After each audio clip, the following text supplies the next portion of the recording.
This is what is required for your filter change: a replacement filter,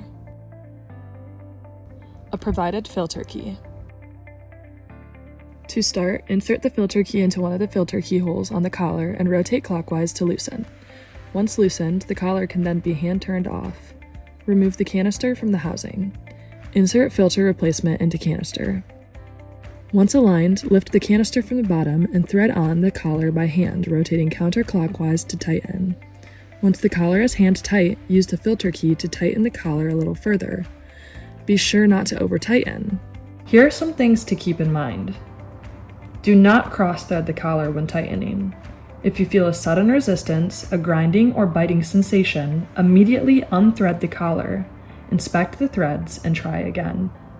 Cross-threading occurs when the thread from the collar is started at an angle or misaligned when attempting to thread it on. Ensure that the canister and housing are aligned.